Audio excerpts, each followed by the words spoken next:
been doing these 150-second analyses for about 6 months now, so I feel I can ask you this. Are you happy? Really happy?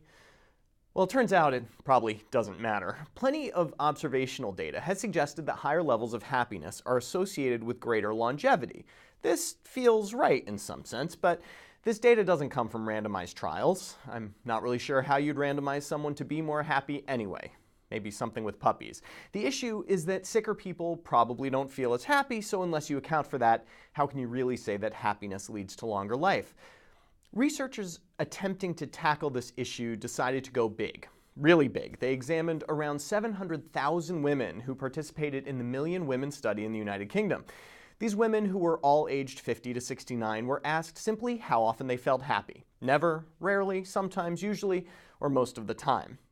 They were then followed for around 15 years to examine cause-specific mortality. Happier women were generally older, got more exercise, and avoided smoking. They were also more likely to be Scottish and tended to drink more alcohol, so keep that in mind the next time you visit Loch Lomond.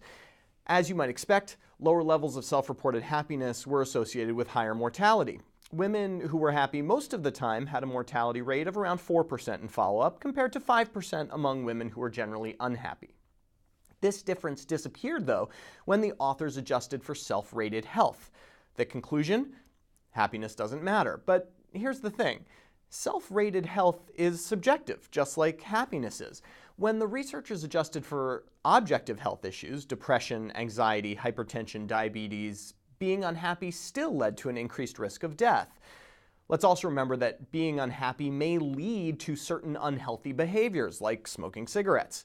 Adjusting for factors that lie along the causal pathway from exposure to outcome is an epidemiologic no-no. Finally, it strikes me as odd that we'd consider categorizing something as ineffable as happiness with a single survey question.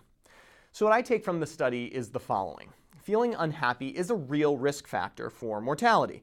So is feeling sick.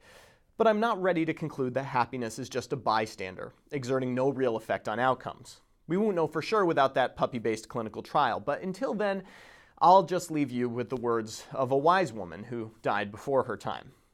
Such is the force of happiness. The least can lift a ton, assisted by its stimulus. For MedPage Today, I'm Perry Wilson.